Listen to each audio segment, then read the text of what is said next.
October 15th, 1987. Ouagadougou was quiet that afternoon. Inside the Council d'Onoton's building, a meeting had just begun. Minutes later, gunfire echoed through the capital. By sunset, the revolution was over. Captain Thomas Sankara, president of Burkina Faso, icon of African self-reliance and one of the youngest leaders in the world, was dead. He was 37 years old, and the question that still lingers across Africa is simple: who killed Thomas Sankara?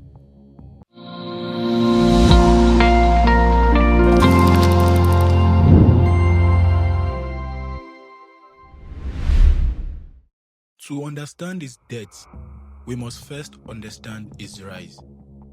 Thomas Sankara was not born into royalty. He was not groomed for power. Born in 1949 in what was then called Upper Volta, he joined the military at a young age and quickly gained a reputation for discipline, intelligence, and radical ideas. He admired anti-imperialist movements. He studied revolution. He believed Africa deserved more than survival. He believes Africans deserve its dignity. In 1983, at just 33 years old, after a series of political struggle within the military government, Sankara took power. But unlike many who seized control, he did not promise luxury. He promised sacrifice. One of his first acts was symbolic but powerful. Upper Volta, a colonial name imposed by France, would no longer exist. The country was renamed Burkina Faso, the land of upright people. It was more than rebranding. It was a declaration of identity. Sankara refused the lifestyle of African strongmen. He reduced his own salary. He banned government officials from flying first class. He sold off the fleet of Mercedes cars used by ministers and replaced them with modest vehicles. He believed leadership should be an example, not a privilege. But symbolism was only the beginning.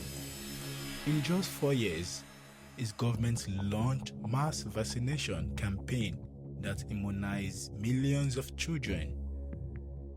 He pushed land distribution policy to break feudal systems. He plants millions of trees to fight desertification. He appoints women to high government positions. He outlawed forced marriage and female genital mutilation. In the 1980s, this was revolutionary, and on the global stage, it was even more defiant.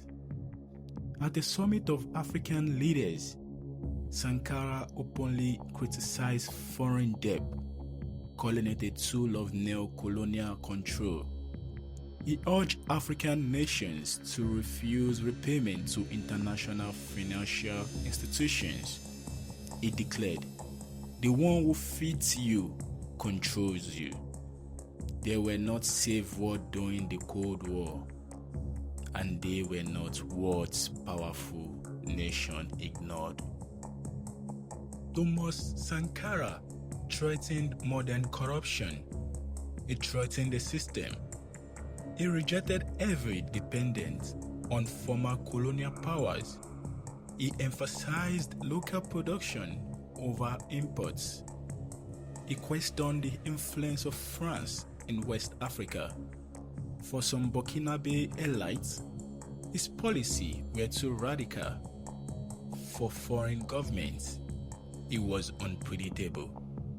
For neighboring leaders, he was inspiring and possibly contagious.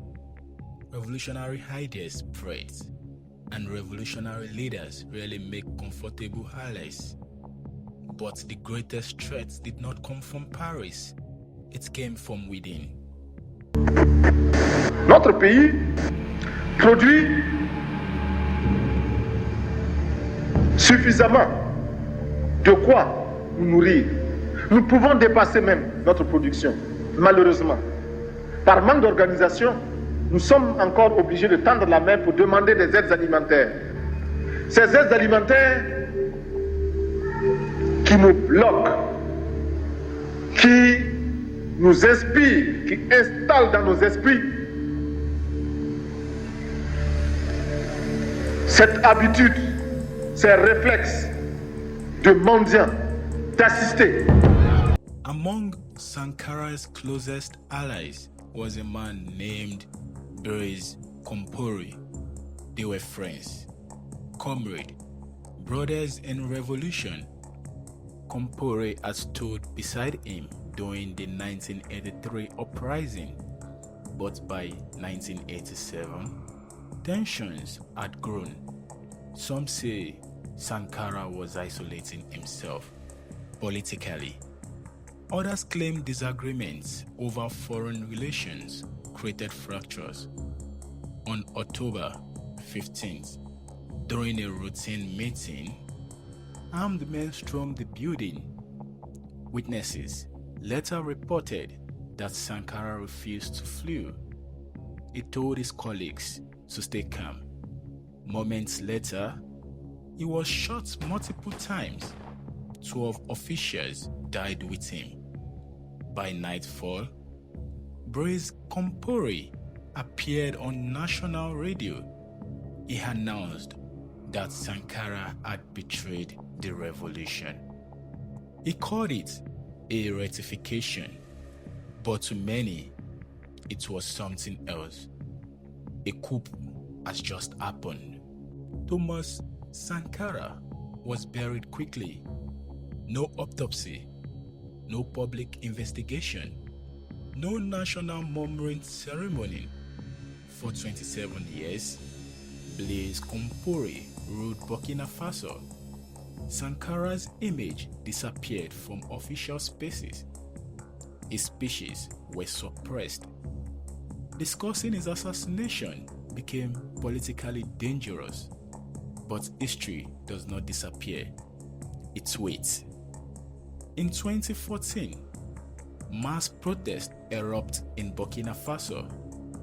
Compaoré fled the country, and slowly the silence surrounding Sankara's death began to break.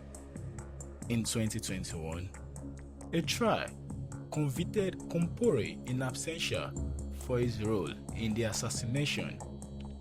For many Burkinabe citizens, it was long overdue. Today, Thomas Sankara's face appears on murals across Africa. His speeches circulate on social media. Young activists quote his words. To some, it was reckless. To others, unrealistic. But to millions, it represented possibility. An Africa that did not beg. An Africa that stood upright. His presidency lasted only 4 years, yet decades later, his name still echoes louder than many who ruled for decades. So who killed Thomas Sankara? Was it a friend seeking power? Foreign interest protecting influence?